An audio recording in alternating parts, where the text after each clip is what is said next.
علی بھائی پہلا سوال ہے، بعض علماء حضرات کا یہ موقف ہے کہ نبی صلی اللہ صلی علیہ اللہ وآلہ علیہ وسلم وآلہ کے لیے وسلم۔ لفظ موت یا لفظ وفات بولنا گستاحی ہے۔ ان کے نزدیک سب سے مناسب لفظ وصال ہے۔ پاکستان میں گستاحی کے فتوے کا سیدھا سیدھا مطلب ہے کسی پر آئین پاکستان کی دفعہ 295 سی لگانا، بلکہ بعض متعصب علماء سو تو آپ کی ویڈیوز کو سیاق و سباق سے ہٹا کر آپ پر بھی اس قسم کی دفعات لگانے کی مذموم کوشش کر رہے ہیں۔ اس حوالے سے آپ سے گزارش ہے کہ عوام الناس کی اصلاح کی خاطر دین اسلام کا صحیح چہرہ قرآن و سنت کی روشنی میں کھول کر بیان فرما دیں۔ جزاک اللہ خیرہ۔ جزاک اللہ خیرا و احسن الجزا۔ دیکھیں جی، اگر کسی عالم دین کی یہ خواہش ہے کہ وہ میرے اوپر 295 سی لگائے گا تو وہ اپنی خواہش اپنے ساتھ قبر میں لے کے جائے گا۔ ہمیں ان لوگوں کی یہ شریر حرکتوں کا پہلے ہی پتہ تھا کہ جب بھی کوئی دعوت حق کی آواز اٹھتی ہے تو یہ اس قسم کی ایکٹیویٹی پرفارم کرنے کی کوشش کرتے ہیں۔ تو میں نے تو ان کا سد باب اللہ کے فضل سے 2009 میں ہی کر دیا تھا۔ جو میرا ریسرچ پیپر نمبر 2 ہے، اندھا دھند پیروی کا انجام، جس کو بعد میں ویڈیو ریکارڈنگ کے اندر بھی لے کے آیا تھا 23 فروری 2013 کو۔ مسئلہ 71B، انڈیا اور پاکستان کے بزرگوں کی 19 گستاخانہ عبارات کا تحقیقی جائزہ۔ اس کے پیچھے جہاں پہ یہ انٹینشن تھی کہ لوگوں کو یہ پتہ چلے کہ ان کے بزرگوں نے ان کے ساتھ کیا کام ڈالا ہے، اور ان کی کتابوں نے، بزرگوں کو تو ہم چلیں بینیفٹ آف ڈاؤٹ دیتے ہیں ایک ٹن حسن ظن رکھتے ہوئے، کتابوں نے جو کام ڈالا ہے، وہیں پر مقصد یہ تھا کہ اس سے پہلے کہ یہ کتاب و سنت کی دعوت کو دبانے کے لیے کوئی اس قسم کی ایکٹیویٹی پرفارم کریں کہ کوئی گستاخی کا فتویٰ لگائیں، ان کو اپنے گھر کی فکر پڑ جائے۔ اور اللہ کے فضل سے ہماری یہ اسٹریٹجی کامیاب ہوئی ہے، اور آپ دیکھ رہے ہیں کہ ابھی تک یہ اپنے گھر کی صفائی دے رہے ہیں۔ یہ اس کے پیچھے ایک حکمت تھی، اللہ تعالیٰ نے یعنی یہ بات سجھائی کہ اس طریقے سے معاملات کو لے کے چلا جا سکتا ہے۔ ادعو الی سبیل ربک بالحکمہ والموعظۃ الحسنہ وجادلہم باللتی ہی احسن۔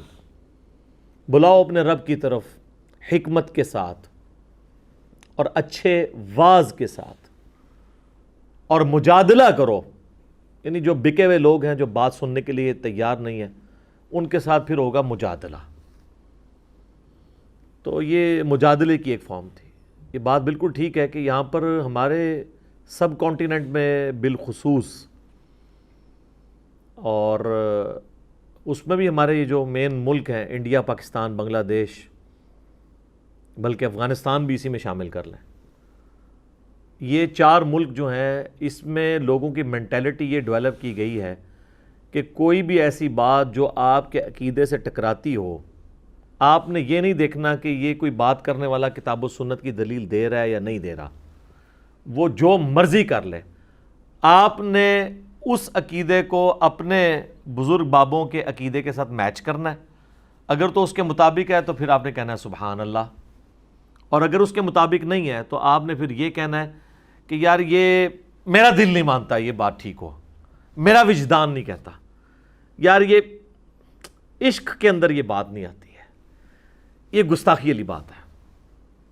تو ظاہر ہے کہ ہر وہ بات جو ان کے عقیدے سے ٹکرائے گی وہ اس کو گستاخی سمجھ رہے ہوں گے۔ مثلاً اگر ہم کرسچن سے کہیں کہ حضرت عیسیٰ علیہ نبینا علیہ الصلاۃ والسلام ایک انسان ہے، وہ اللہ کے بیٹے نہیں ہیں، تو وہ کرسچن جو انہیں خدا کا بیٹا مانے ہوئے ہیں، کیتھولک، اور وہ کرسچن جو انہیں خدا مانے ہوئے ہیں، پروٹیسٹنٹ، وہ تو کہیں گے انہوں نے شان ہی گھٹ کر دی، ان کی گھٹا دی ہے، کم کر دی ہے، تو گستاخی پہ اتر آئیں گے۔ یقین کریں ہم تو عیسیٰ ابن مریم کے بارے میں جو قرآن میں آیات ہیں، اللہ سے تو بڑھ کے ان کی کوئی عزت کرنے والا نہیں ہے نا۔ وجیہن فی الدنیا والآخرہ، اللہ نے کہا ہے ان کو کہ دنیا میں بھی اور آخرت میں بھی اللہ کے حضور وجاہت والے ہیں اور مقربین میں شامل ہیں۔ وہ عیسیٰ ابن مریم جن کے بارے میں اتنے زبردست الفاظ ہیں قرآن میں، ان کے معجزات کا ذکر ہے، 25 دفعہ ان کا نام آیا ہے، ان کے بارے میں جب توحید کے حوالے سے اللہ تعالیٰ ڈسکشن کرتا ہے تو جو جو الفاظ استعمال کرتا ہے وہ تو یہ لوگ سن نہیں سکتے، ان کے کانوں سے دھواں نکل جائے گا کرسچنز کے۔ تو اس وقت کیا ہم کرسچنز کے اس قسم کے ایٹیچیوڈ کی وجہ سے ان آیات کا انکار کر دیں گے یا اس عقیدے کو غلط کہہ دیں گے جو قرآن بیان کر رہا ہے؟ نہیں. اللہ تبارک و تعالیٰ نے کس لیول پہ اتر کے باتوں کو سمجھایا ہے کہ کوئی بالکل ڈل دماغ بندہ بھی ہونا اس کو بات سمجھ آ جائے. سورہ المائدہ کی آیت نمبر اگر آپ 17 پڑھیں نا، اعوذ باللہ من الشیطان الرجیم، بسم اللہ الرحمن الرحیم. لقد کفر الذین قالوا ان اللہ هو المسیح ابن مریم، بے شک وہ لوگ کافر ہیں جو کہہ رہے ہیں کہ اللہ ہی عیسیٰ ابن مریم ہے یا عیسیٰ ابن مریم ہی اللہ ہے، جو پروٹیسٹنٹ کا عقیدہ ہے. اس زمانے میں جیکوبائٹس تھے، فرقہ یعقوبیہ، اب اسی کی ماڈرن فارم پروٹیسٹنٹ ہے. قل فمن یملک من اللہ شیئا، اے نبی فرما دیجئے بھلا بتاؤ تو کہ اللہ کا کوئی کیا بگاڑ لے گا، اللہ کے مقابلے پر کسی کی کیا طاقت ہے. ان اراد ان یہلک المسیح ابن مریم، اگر اللہ یہ ارادہ کرے کہ ہلاک کر دے عیسیٰ ابن مریم کو، وَأُمَّهُ، اور ان کی ماں کو بھی، وَمَنْ فِي الْأَرْضِ جَمِيعًا، اور جتنے زمین میں ہیں سب کو ہلاک کر دے. یہ وصال شریف فرما جائے نہیں ہے، ہلاک. وَلِلَّهِ مُلْكُ السَّمَاوَاتِ وَالْأَرْضِ وَمَا بَيْنَهُمَا، اللہ ہی کی بادشاہت ہے، آسمانوں اور زمین سب اس کی ملک ہیں اور جو کچھ اس کے درمیان ہے. یخلق ما یشاء، جو چاہتا ہے وہ پیدا فرماتا ہے. واللہ علی کل شیء قدیر، اور اللہ تعالیٰ ہر چیز کے اوپر قدرت رکھتا ہے. اللہ کی مخلوق ہے عیسیٰ ابن مریم. یہ تو آگے جا کے سورہ المائدہ کی آیت نمبر 75 میں آتا ہے کہ عیسیٰ ان کی ماں تو روٹی کھانے کے محتاج تھے. وہ تمہارے نفع نقصان کے مالک کیسے ہو سکتے ہیں جو خود روٹی کے محتاج ہوں؟ کھانا کھایا کرتے تھے وہ. تو جب توحید کی باری آئے گی پھر اس قسم کی گفتگو ہوگی کہ جس سے لوگوں کو یہ شائبہ ہوگا کہ انبیاء کی توہین ہو رہی ہے. اسی لیے تو آپ دیکھ لیں جب قرآن میں اس طرح کی آیات پڑھی جاتی ہیں تو یہ لوگ پھر فتوے لگاتے ہیں. حتیٰ کہ فقہ حنفی کی یہاں سب کانٹیننٹ میں بڑی معتبر کتاب ہے بہار شریعت، اعلیٰ حضرت احمد بریلوی صاحب کے جو خلیفہ ہیں مفتی امجد علی، انہوں نے یہ لکھی ہے. آپ اس کا شروع کے چیپٹر کھول کے پڑھ لیں، انبیاء کے بارے میں عقیدہ، اس میں انہوں نے کلیئر کٹ لکھا ہے کہ قرآن میں جن آیات کے اندر اللہ تعالیٰ نے اپنے نبیوں کے اوپر عتاب فرمایا ہے کسی معاملے سے، ان سے ناراضگی کا اظہار فرمایا ہے، تو یہ بندے اور اللہ کا معاملہ ہے. کسی کو ان آیات کو درس دینے کی یا اس کو ڈسکس کرنے کی ضرورت ہی نہیں ہے. استغفر اللہ تو بولی. They are trying to teach their God, their Lord, their اللہ. وہ اپنے اللہ کو بھی ٹیچ کر رہے ہیں کہ بھئی یہ صرف عربی میں تلاوت کرنے کے لیے اس کا درس نہیں ہو سکتا. جبکہ اس کے برعکس اگر آپ سورہ الاعراف میں جائیں گے جہاں پہ ڈیٹیل کے ساتھ قصہ آدم اور ابلیس بیان ہوا ہے، وہیں پر یہ دعا بھی آئی، ربنا ظلمنا انفسنا وان لم تغفر لنا وترحمنا لنکونن من الخاسرین. وہیں پر آگے چل کے یہ آیات بھی آئیں گی کہ اللہ تعالیٰ فرماتا ہے سورۃ الاعراف کی آیت نمبر 27 کے اندر کہ ہم نے جو قصہ آدم اور ابلیس قرآن حکیم میں آلموسٹ 7 دفعہ بیان ہوا ہے، اور اس میں جو ڈیٹیلڈ پورشن ہے نا ان میں سے ایک پورشن یہ سورۃ الاعراف والا ہے. تو اس کی آیت نمبر 27 میں اللہ تعالیٰ فرماتا ہے کہ یہ مقصد کیا ہے میرا اس کو بیان کرنے کا وہ بھی سن لو. کل کو کوئی آ کے اس کو بیان کرنے کو حرام نہ قرار دے دے. اللہ کو تو پتہ تھا یہ لوگ کیا کام ڈالیں گے. اعوذ باللہ من الشیطان الرجیم، بسم اللہ الرحمن الرحیم. یا بنی آدم، اے اولاد آدم، لا یفتننکم الشیطان کما اخرج ابویکم من الجنہ، دیکھنا شیطان تمہیں اس طریقے سے فتنے میں مبتلا نہ کر دے جس طرح کہ اس نے تمہارے ماں باپ کو جنت سے نکلوا دیا اور ان کا جو لباس اور وہ جو ان کی شرمگاہیں ان کے اوپر ایکسپوز ہوگی، یعنی جنتی لباس ان سے اتر گیا. اب اس لیول کی گفتگو اللہ تعالیٰ نے کی ہے کہ دیکھنا تمہارے ماں باپ کے ساتھ جو کچھ شیطان نے کیا، یعنی سیدنا آدم اور حوا علیہم السلام کے ساتھ، یہ شیطان تمہارے ساتھ نہ کر دے. تو اللہ تعالیٰ تو کہہ رہا ہے کہ جو حضرت آدم کا واقعہ ہے جس میں ان کی لغزش ہے، پھر توبہ، پھر ان کا جنت سے نکلنا، وہ ساری چیزیں جس کو سب کانٹیننٹ کے لوگ اس چیز کو ذکر کرنے کو گستاخی سمجھتے ہیں، یہ تو عبرت کے لیے قرآن میں ڈالا گیا ہے. اس سے تو آپ نے عبرت حاصل کرنی ہے. یہ لوگ اسے گستاخی سمجھتے ہیں۔ تو اس طرح کی جب بھی ہم کوئی چیزیں بیان کرتے ہیں وہ کہتے ہیں نہیں نہیں دیکھیں آپ یہ جو ہے نا اس طرح کے موضوعات کو ڈسکس کرنے کی ضرورت نہیں، کہیں ہم سے گستاخی نہ ہو جائے۔ یار اللہ کو نہیں پتا تھا میں کون سی آیات نازل کر رہا ہوں جن کو پڑھنے سے گستاخی نہ ہو جائے؟ یعنی اللہ تعالیٰ نے معاذ اللہ لوگوں کو جان بوجھ کے اس طرف مائل کیا ہے۔ یہ بالکل ان کا لیم ایکسکیوز ہے، ان کو اللہ سے ڈر جانا چاہیے۔ اللہ تبارک و تعالیٰ اپنے شریعت کے معاملے میں عقائد اور نظریات جو اس نے انسانیت کو بتانے ہیں اس کے معاملے میں بالکل واضح تعلیمات قرآن کے اندر بیان کر چکا ہے۔ اس کے اندر کسی کو کوئی چیز داخل کرنے کی یا نکالنے کی اجازت نہیں ہے، بالکل یہ کلیئر کٹ بات ہے۔ اور یہ جس لفظ سے نفرت کر رہے ہیں نا وفات، موت، اور اس کی جگہ انہوں نے نیا لفظ ڈیوائز کیا وصال۔ میں ان سے پوچھتا ہوں کہ قرآن اور حدیث میں کہیں یہ وصال لفظ موجود ہے؟ یہ عربی کا لفظ تھا، وصل کہتے ہیں ملاپ کو، یہ کہتے ہیں وصال ہوا ہے، یعنی وہ ان انٹینشنلی یہ عقیدہ دینا چاہتے ہیں کہ نبی علیہ السلام کو موت نہیں آئی ہے۔ ہاں تو یہی ہے نا وصال، وصل ہوا ہے، اللہ اور اس کا رسول مل گئے ہیں، جیسے مرنے کے بعد انسان اللہ کو جا کے مل جاتا ہے۔ تو اب وفات کا مطلب تو ہوتا ہے توفی ہونا، موت۔ اب یہ لفظ ان کو ہضم نہیں ہوتے ہیں تو انہوں نے ایک نیا وصال شریف لفظ نکال لیا، حالانکہ یہ وصال کا لفظ عربی کا ہے، وفات بھی عربی کا ہے، موت بھی عربی کا لفظ ہے، قتل بھی عربی کا لفظ ہے، شہید بھی عربی کا لفظ ہے۔ لیکن سورہ آل عمران آیت نمبر 144 غزوہ احد کے موقع پر جب نبی علیہ السلام کے بارے میں یہ مشہور ہو گیا کہ آپ صلی اللہ علیہ وآلہ وسلم شہید ہو گئے، آپ کو زخم ہی اتنا گہرا لگا تھا، یہ 4 دانت شہید ہو گئے، بخاری مسلم میں آتا ہے، اتنا خون نکلا کہ آپ علیہ السلام بے ہوش ہو گئے۔ تو اس وقت یہ آیات نازل ہوئیں، کچھ صحابہ اکرام نے کہا کہ اب ہم نے جنگ کس لیے لڑنی ہے، نبی علیہ السلام ہی فوت ہو گئے، یعنی فوت انڈیا پاکستان میں، وہاں نہیں، یہاں کا میں لفظ استعمال کر رہا ہوں، فوت بھی نہیں بلکہ وصال فرما گئے۔ تو قرآن میں الفاظ ہے سورہ آل عمران آیت نمبر 144 وما محمد الا رسول قد خلت من قبلہ الرسل افئن مات او قتل، محمد تو نہیں مگر ایک رسول، ان سے پہلے بھی کئی رسول گزر چکے ہیں، اگر یہ مر جائیں یا قتل ہو جائیں۔ اچھا یہ ماتا عربی کا لفظ مر جائے، قتل عربی کا لفظ قتل ہو جائے، یہ ہوتے تو کہتے یا اللہ تھوڑی سی امینڈمنٹ کر دے، اس کی جگہ یہ لگا دے کہ اگر یہ وصال شریف فرما دے یا شہید ہو جائے، ورنہ تو گستاخی ہو جائے گی اس میں۔ اگر یہ مر جائیں یا قتل ہو جائیں تو کیا تم دین سے الٹے قدم پھر جاؤ گے؟ اور جو کوئی اپنے دین کے اوپر ثابت قدم رہے گا اللہ تعالیٰ اس کو جزا دے گا، اور جو الٹے قدم پھرنے والے ہیں وہ اللہ تعالیٰ کا تو کچھ نہیں بگاڑ سکے گا۔ یہ اس پوری آیت کا مفہوم ہے۔ تو یہ تو ان کو ہضم نہیں ہوگی۔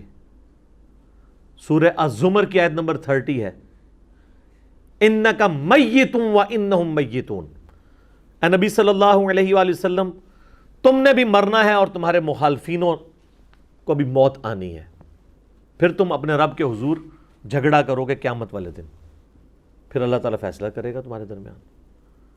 تو یہاں پہ بھی الفاظ ہے اِنَّكَ مَيِّتٌ، تمہیں بھی موت آنی ہے، تم نے بھی میت ہونا ہے اور تمہارے مخالفین نے بھی۔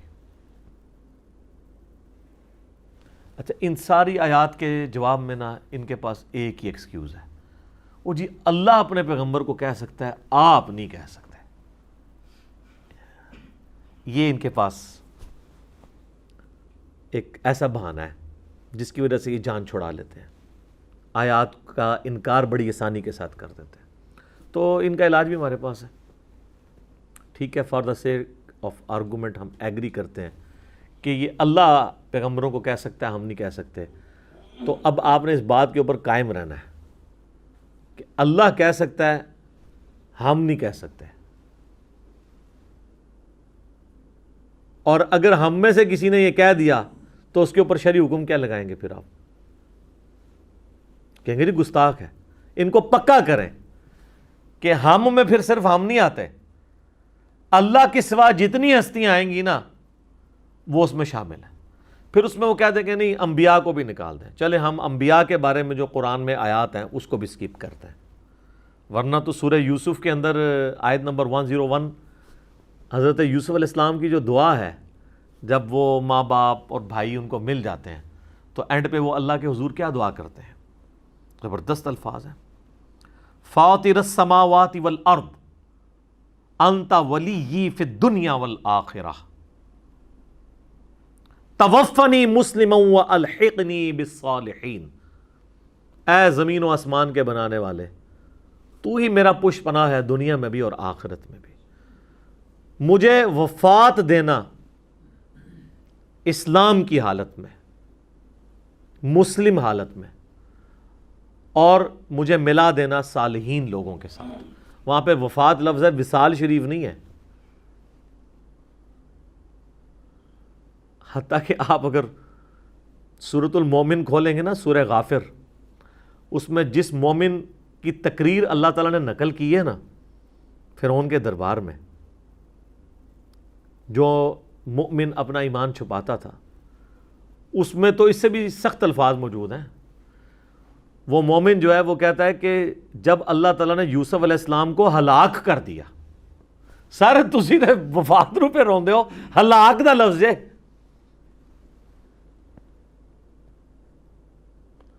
ہو سکتا ہے وہ کہ جی اس نے تقیہ کیا ہوگا، سر مومن نے تقیہ کیا، اس کو کوئی اور لفظ نہیں ملا، وہ موت کہہ دیتا، وفات کہہ دیتا، ہلاک۔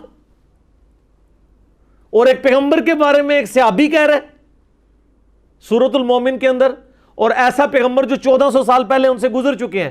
یہ موسیٰ علیہ السلام سے 1400 سال پہلے کا زمانہ ہے یوسف علیہ السلام کا۔ ہمارے نبی علیہ السلام کے بارے میں خود آپ سے کہلوایا گیا سورہ الملک کے اندر، قُلْ أَرَأَيْتُمْ إِنْ أَهْلَكَنِيَ اللَّهُ وَمَن مَّعِيَ، تم فرما دو کہ اگر اللہ ارادہ کرے کہ مجھے ہلاک کر دے اور میرے ساتھیوں کو، تو کافر کے زوم کے اندر ہیں، ان کو کون عذاب سے بچا سکتا ہے؟ اللہ تعالیٰ نے حضرت عیسیٰ علیہ السلام کے لیے ہلاک کا لفظ استعمال کیا، سورہ المائدہ کی آیت نمبر 17۔ مومن نے حضرت یوسف علیہ السلام کے بارے میں استعمال کیا، نبی علیہ السلام نے اپنے بارے میں اور اپنے سارے صحابہ کے بارے میں۔ خیر اس کو ہم چھوڑ دیتے ہیں، وہ کہیں گے جی یہ تو انبیاء اور ان کے آپس کے معاملات ہیں، ٹھیک ہے، لیکن اس میں یہ جو ان کا صحابی بول رہا ہے نا وہ بالکل غلط ہے، یہ ذرا ذہن میں رکھیے گا، وہ نبی نہیں ہے مومن جو ہے۔ اب ہم ادھر آ جاتے ہیں، چلے یہ کہیں گے پرانی شریعتوں کی باتیں چھوڑ دیں، اس شریعت میں آ جائیں۔ اس امت میں رسول اللہ کے بعد سب سے افضل کون ہے؟ سیدنا ابو بکر عمر۔ صحیح بخاری میں موجود ہے نا، حضرت علی کا بیٹا رضی اللہ تعالیٰ عنہ علیہ السلام، محمد ابن حنفیہ رحمہ اللہ تعالیٰ کہتے ہیں کہ میں نے پوچھا اے ابا جان رسول اللہ کے بعد اس امت میں سب سے افضل کون ہے؟ تو انہوں نے کہا ابو بکر۔ میں نے پوچھا اس کے بعد کون؟ کہا عمر۔ تو کہتے ہیں مجھے خدشہ ہوا میں تیسری دفعہ پوچھوں گا تو عثمان کا نام لیں گے، تو میں نے کہا اس کے بعد تو پھر آپ ہی ہوں گے۔ تو سیدنا علی نے کہا کہ میں تو عام مسلمانوں میں سے ایک مسلمان ہوں، یہ ان کی عاجزی تھی۔ تو مولا علی جن کو یہ کہہ رہے ہیں کہ ابو بکر اور عمر اس امت میں رسول اللہ کے بعد سب سے افضل ہیں، یہ صحیح بخاری میں حدیث ہے۔ ان دونوں شیخین مسلمانوں کے خلفائے راشدین میں سے ٹاپ آف دا لسٹ دو خلفاء جن کی خلافتیں محفوظہ ہیں اللہ کی طرف سے، ان دونوں کے فتوے ہم آپ کو صحیح بخاری سے پیش کر دیتے ہیں، پھر 295C آپ دیکھیں کس کے اوپر یہ لگائیں گے، یہ اس زمانے میں ہوتے تو ان پہ لگوا دیتے ہیں۔ سیدنا ابو بکر صدیق رضی اللہ تعالیٰ عنہ علیہ السلام نے نبی صلی اللہ علیہ وآلہ وسلم کی وفات کے موقع پر جو پہلا خطبہ دیا ہے، ابھی میت رکھی ہوئی ہے، آپ علیہ السلام کو دفنایا نہیں گیا۔ صحیح بخاری میں یہ حدیث کم از کم 7-8 مقامات پہ آئی ہے، اس میں جو ڈیٹیلڈ اس کے طرق آئے ہیں نا، انٹرنیشنل نمبر کے مطابق 1241، 1242، 3667 اور 3668، یہ چار جو طرق ہیں، اس میں آپ کو ڈیٹیل سے ملے گا۔ سیدہ عائشہ سلام اللہ علیہا کہتی ہیں کہ نبی علیہ السلام کی میت رکھی تھی، حضرت ابو بکر تک جب خبر پہنچی تو وہ میرے حجرے میں آئے، آپ علیہ السلام کے چہرہ مبارک سے چادر کو ہٹایا اور ماتھے پر بوسہ دیا اور کہا کہ میرے ماں باپ آپ پہ قربان، اللہ تعالیٰ آپ پر 2 موتیں جمع نہیں کرے گا. یعنی ایک موت آپ کو آنی تھی جو آپ کا مقدر تھی وہ آئی، اب دوبارہ موت آپ کو نہیں آئے گی، یعنی آپ آخرت کی زندگی میں چلے گئے. کیونکہ انہی حدیث میں آتا ہے کہ حضرت عمر نے تلوار اٹھا لی تھی اور وہ یہ کہتے تھے کہ جو شخص یہ کہے گا کہ نبی علیہ السلام فوت ہو گئے میں اس کو قتل کر دوں گا. ان کا یہ عقیدہ نہیں تھا کہ نبی علیہ السلام فوت نہیں ہو سکتے، ان کا یہ تھا کہ ابھی تو نبی علیہ السلام نے منافقین سے بھی قتال کرنا ہے، ان سب کو ایکسپوز کرنا ہے، تو آپ یہ اپنا مشن پورا کیے بغیر نہیں جا سکتے. آپ نے تو ہمیں بتایا، بخاری مسلم میں احادیث موجود ہیں کہ رومن اور پرشین امپائر عنقریب گر جائیں گی، پھر قیامت تک کوئی کیسر اور کسرا نہیں ہوں گے، تو یہ سب کچھ آپ کے ہاتھوں سے ہوگا. یہ حضرت عمر کا عقیدہ تھا کہ ان کے ہاتھوں سے ہوگا. تو وہ یہ سمجھتے تھے جس طرح حضرت ابوبکر صدیق رضی اللہ تعالیٰ عنہ نے تو خیر امت کو عقیدہ سمجھا دیا، جس طرح حضرت موسیٰ علیہ السلام کوہ طور پہ چلے گئے تھے اور 40 دن کے بعد واپس آ گئے تھے، اس طریقے سے نبی علیہ السلام بھی واپس آ جائیں گے. تو اس کی نفی پھر حضرت ابوبکر نے کی کہ اللہ تعالیٰ آپ پہ 2 موتیں نہیں جمع کرے گا، موت ایک ہی دفعہ آنی ہوتی ہے. آپ کو موت آ چکی ہے، اب آپ دوبارہ دنیا میں واپس نہیں آئیں گے، اب آخرت کی زندگی میں. یعنی آپ ڈورمنٹ پوزیشن میں نہیں گئے ہیں، آپ واقعی آپ پہ موت آ گئی ہے. پھر آپ باہر آئے تو دیکھا کہ سیدنا عمر کے گرد لوگ جمع ہیں. تو حضرت ابوبکر نے کہا کہ عمر کو اس کے حال پہ چھوڑ دو اور تم میری بات سنو. ممبر پہ چڑھے اور ممبر پہ چڑھتے ہی پہلی بات وہ کی جس پہ آج کے لوگ 295C لگوا دیں. اللہ، پنجابی ادھر ترجمہ کرا، کان کھول کے سن لو، آگاہ ہو جاؤ. من کان یعبد محمدا فإن محمد قد مات. جو کوئی بھی محمد کی عبادت کرتا تھا صلی اللہ علیہ وآلہ وسلم، وہ جان لے کہ محمد مر چکے ہیں، وصال نہیں فرما چکے، وفات نہیں فرما چکے، شہید نہیں ہو چکے. فإن محمد قد مات. ومن کان یعبد اللہ فإن اللہ حی لا یموت. اور جو کوئی اللہ کی عبادت کرتا ہے یا کرے گا، وہ یہ جان لے، چونکہ مضارع کا صیغہ استعمال ہوا ہے، جو کرتا ہے یا کرے گا وہ جان لے کہ اللہ کو کبھی موت نہیں آئے گی، وہ زندہ ہے اور سب کو تھامنے والا ہے، اسی کی وجہ سے سب کچھ قائم ہے. یہ فرضی جملہ سیدنا ابوبکر نے اپنا عقیدہ بتایا امت کو. یہ کوئی آیت اور حدیث نہیں تھی جو انہوں نے پڑھی تھی، وہاں پہ اپنا جملہ تھا. اس سے بڑی کیا فرضی بات ہوگی؟ کیا صحابہ میں کوئی رسول اللہ کی عبادت کرتا تھا؟ تو کس کو سنا رہے تھے وہ؟ کہ جو کوئی رسول اللہ کی عبادت کرتا ہے یا کرے گا، یعبدو کے الفاظ ہیں، وہ انہی کو سنا رہے تھے جو آج کل ہیں غلو کر رہے ہیں.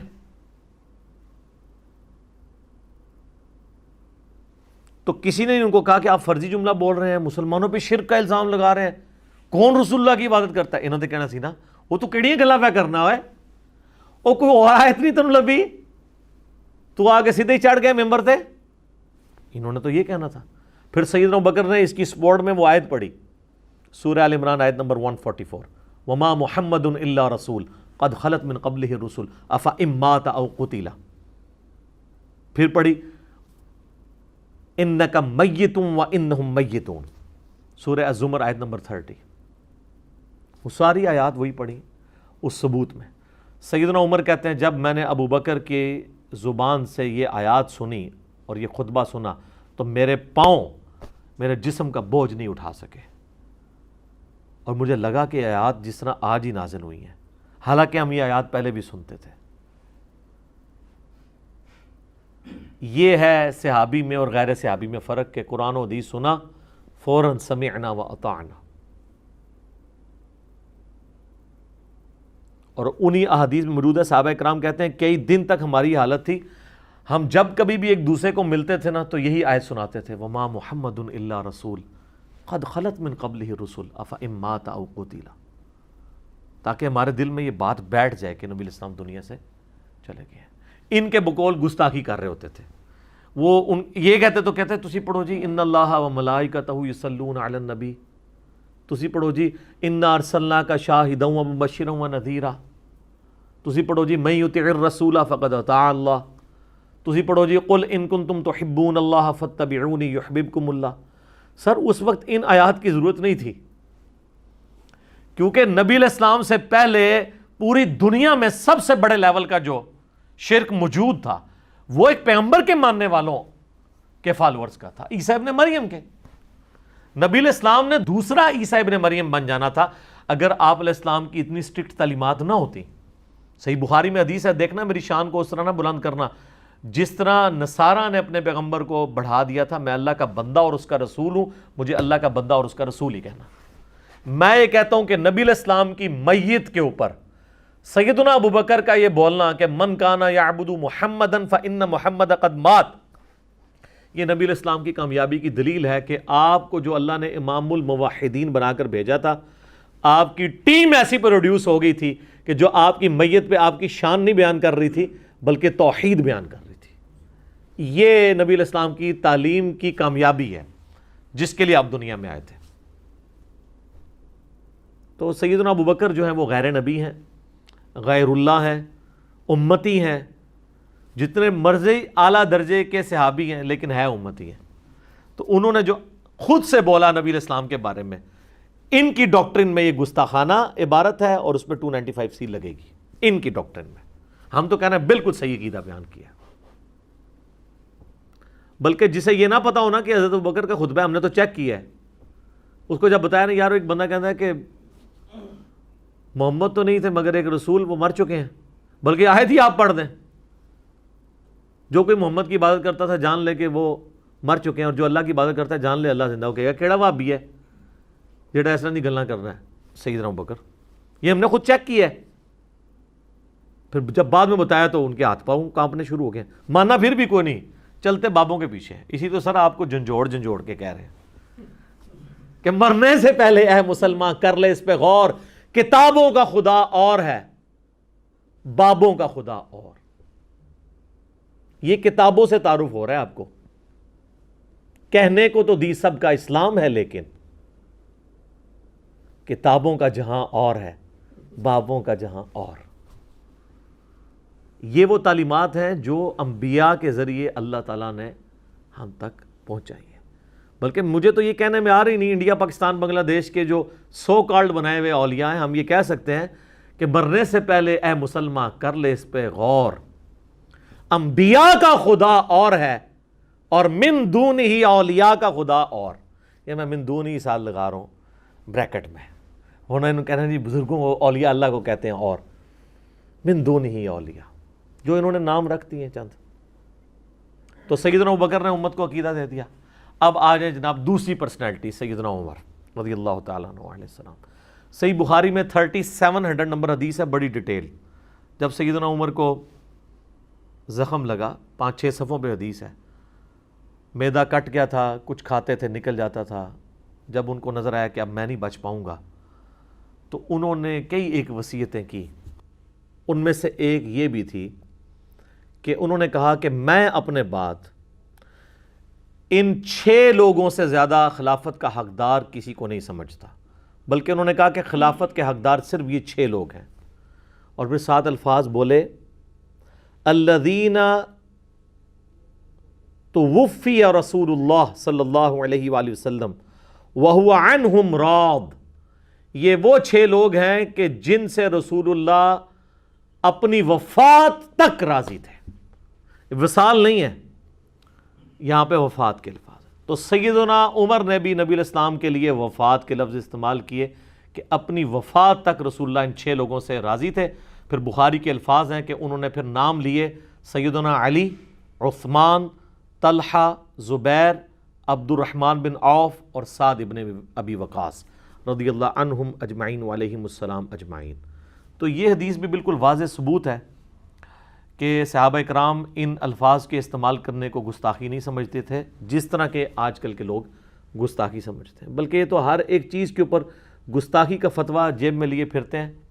اچھا، آپ کو اگر کوئی وہم آئے نا کہ یہ کوئی بڑے کوئی عاشق رسول ہیں تو ان کو ٹیسٹر بھی آپ لگا کے چیک کر سکتے ہیں کہ ان کا عشق 1 نمبر ہے یا 2 نمبر ہے۔ 1 نمبر اگر عشق ہوا نا تو پھر ان کو جو بھی گستاخ نظر آئے گا اس سے اعلانیہ گستاخ کہیں گے، اور اگر 2 نمبر عشق ہوگا تو یہ منہ چھپاتے پھریں گے۔ پھر تو معذرت کے ساتھ تو ہم تو اسی رزلٹ پہ پہنچے کہ 2 نمبر ہے۔ دیکھیں میں نے 23 فروری 2013 کو آلموسٹ آج سے 7 سال پہلے، یہ تو اب چل رہا ہے مئی 2020، مسئلہ 71B انڈیا اور پاکستان کے بزرگوں کی 19 گستاخانہ عبارات کا تحقیقی جائزہ، یہ ریکارڈ کروا دیا تھا۔ اس لیکچر کے اندر میں نے بنیادی طور پہ یہ بات کلیئر کی تھی کہ میں بزرگوں پہ فتویٰ نہیں لگا رہا، ان کی کتابوں پر اور کتابیں چھاپنے والوں کو جھنجھوڑ رہا ہوں۔ لہذا کوئی یہ نہ کہے کہ بزرگوں کا گستاخ ہو گیا، کہ ان کی پرنٹنگ بند کریں، اس میں یہ گستاخیاں نکلی ہیں۔ آج تک ان گستاخیوں کا انہوں نے نہ جواب کیا دینا ہے، اس سے کوئی توبہ بھی نہیں کر سکے۔ اب میں دوبارہ ان کو ریپیٹ نہیں کرنا چاہتا، میں اشارتاً بتا دیتا ہوں۔ یہ اپنے ماننے والوں کو بچپن سے سناتے تھے کہ جی وہ الامداد رسالے میں لا الہ الا اللہ اشرف علی تھانوی رسول اللہ موجود ہے۔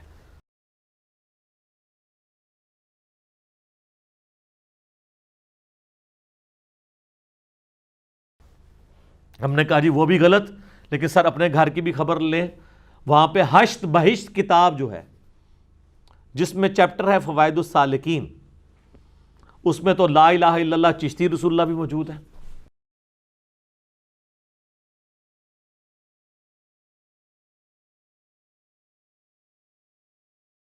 تو اب بتائیے آپ نے کیا کرنا ہے؟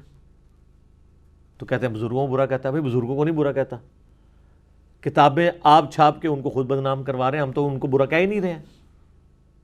پھر ہم نے ان کو بتایا بھی تذکرۃ الاولیاء میں بایزید بستامی کا یہ دعویٰ لکھا ہے کہ لوائی اعظم من لوائی محمد، قیامت والے دن میرا جھنڈا محمد کے جھنڈے سے بڑا ہوگا، بلکہ وہ کہتے ہیں میں قسمیاں کہتا ہوں کہ محمد اور تمام انبیاء نعوذ باللہ من ذالک میرے جھنڈے کے نیچے ہوں گے، اور اس کی باطل تعویلات کرتے ہیں، وہ میں نے انجین نہیں کی ان کی۔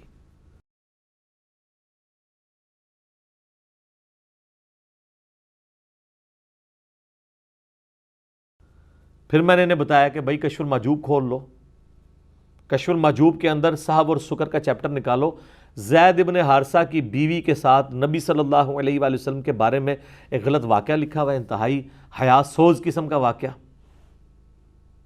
اب میں بار بار اس کو بیان کرتے ہوئے مجھے خود بھی شرم آتی ہے۔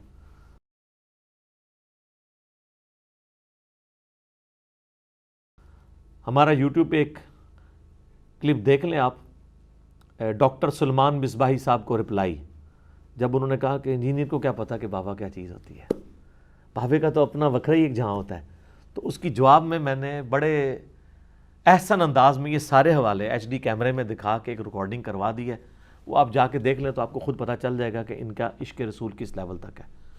ان کا خود ساختہ عشق ہے، خود ساختہ فتوے ہیں جن کا دین کے ساتھ کوئی تعلق نہیں ہے۔ دین تو میرے بھائی چلتا ہے ڈیفینیٹ علم کے اوپر۔ سورہ الزمر کی ہی آیت نمبر 9 ہے، قل هل يستوي الذين يعلمون والذين لا يعلمون انما يتذكر اولو الالباب۔ اے نبی صلی اللہ علیہ وآلہ وسلم فرما دیجئے بھلا علم والے اور بغیر علم والے برابر ہو سکتے ہیں؟ نصیحت تو نہیں حاصل کرتے مگر عقل والے۔ یہ کہتے چلے، آپ کو نہیں سناتے عشق دے چلے نمبر لے گئے، عقل والے انجے ہی عمرہ گالیاں۔ اللہ کہہ رہا ہے کہ عقل والے نمبر لے گئے۔ پھر سورہ فاطر کے اندر اللہ تعالیٰ فرماتا ہے انما یخشی اللہ من عبادہ العلماء، اللہ کی خشیت اور معرفت تو صرف اہل علم کو ہے۔ یہ کہتے ہیں جی چلوں کو ہے۔ سر چلا اس زمانے کا ہو یا اس زمانے کا، چلے کو کوئی اجازت نہیں ہے کہ وہ دین کے اندر کوئی چیز داخل کرے۔ میں آپ کو مثال کے طور پہ ایک حدیث پیش کرتا ہوں، بڑی مشہور حدیث ہے سنن ابی داؤد کے اندر، اور یہ حدیث مشکات کے اندر آپ کو کتاب النکاح چیپٹر میں بھی مل جائے گی۔ ابو داؤد میں ہے 2140 اور مشکات میں 3266۔ قیس ابن سعد کہتے ہیں، صحابی ہیں رضی اللہ تعالیٰ عنہ، کہ میں کوفے کے پاس ہیرا نامی ایک شہر میں گیا، وہاں میں نے دیکھا کہ لوگ اپنے سردار کو سجدہ کرتے ہیں، تو جب میں واپس آیا تو میں نے نبی علیہ السلام کو سجدہ کیا، تو آپ نے فرمایا اپنا سر اٹھا، یہ کیا کر رہا ہے؟ کہ یا رسول اللہ میں وہاں گیا تھا، لوگ اپنے سردار کو سجدہ کرتے ہیں، آپ تو اللہ کے رسول بھی ہیں، دنیا اور آخرت میں ہمارے آقا ہیں، تو آپ کو سجدہ نہ کروں؟ تو آپ نے فرمایا جب میں فوت ہو جاؤں گا، یہ انڈیا پاکستان والا ترجمہ ہے اس میں، کہ جب میں مر جاؤں گا اور تم میری قبر سے گزرو گے تو کیا میری قبر پہ بھی سجدہ کرو گے؟ کہا نہیں یا رسول اللہ. تو فرمایا پھر مجھے کیوں سجدہ کر رہے ہو؟ اگر میں سجدہ جائز سمجھتا تو بیویوں سے کہتا کہ اپنے خاوندوں کو سجدہ کریں اس حق کے سبب جو اللہ نے ان کو دیا ہے. بس یہ آخری حصہ ہی ہمیں رٹوایا گیا ہے کہ خاوند کا کیا حق ہے اپنی بیوی کے اوپر. اس سے پہلے جو اللہ کا حق بیان ہوا تھا جس کے ساتھ رسول اللہ کو بھی شریک نہیں کیا جا سکتا تھا وہ چھوڑ دیا اور خاوند اپنا حق لیے پھر رہے ہیں. سٹارٹ تو اس کا اللہ کے حق سے ہوا تھا کہ اگر میں سجدہ جائز سمجھتا, اللہ کے سوا کسی کے لیے سجدہ ہی نہیں ہے, رسول اللہ کو سجدہ کیا ہے تو وہ آپ نے منع فرما دیا صلی اللہ علیہ وآلہ وسلم. تو یہ لوگ ہوتے تو کہتے یا رسول اللہ صلی اللہ علیہ وسلم یہ تو عشق کی بات ہے, عشق میں تو ہر چیز جائز ہے. یعنی ان کے بقول تو نعوذ باللہ نبی صلی اللہ علیہ وآلہ وسلم نے جو ہے وہ خود گستاخی کروا دی جب آپ نے منع کر دیے. تو کہتے ہیں عشق میں سب کچھ جائز ہے, everything is fair in war, love and war, محبت اور جنگ میں سب کچھ جائز ہے. یہ تو وہ کہانیاں کروانے والے لوگ ہیں. تو یہاں دیکھ لیں محبت میں کوئی جائز قرار نہیں دی گئی یہ چیز. تو یہ محبت والا بھی صرف ڈھکوسلا ہے ان کا, صرف یہ اپنے بابوں کے نظریات کو جو ہے نا وہ محبت کا نام دیتے ہیں. جو کچھ بھی کسی نے شعر و شاعری میں کہہ دیا اس کو عقیدہ بتاتے ہیں. بھئی یہ کتابوں کی دنیا ہے, دین کتابوں کے اندر ہے. دین وہ ہے جو حجۃ الوداع پہ دیا گیا ہے, دین وہ ہے جو غدیر خم پہ دیا گیا ہے. اور اسی کو ہم نے عرض کیا ہے کہ مرنے سے پہلے اے مسلمان کر لے اس پہ غور, کتابوں کا خدا اور ہے, بابوں کا خدا اور, کہنے کو تو دین سب کا اسلام ہے, لیکن آپ دعویٰ کرتے رہیں کہ ہم مسلم ہیں, لیکن کتابوں کا جہاں اور ہے, بابوں کا جہاں اور. اور انشاءاللہ یہ جب آپ ساری منازل طے کریں گے نا تو ایک دن آئے گا کہ آپ کے اندر سے آواز نکلے گی, کیا کہ نہ میں وابی نہ میں بابی, میں ہوں مسلم, علمی کتابیں. ٹھیک ہو گیا جی. جزاک اللہ.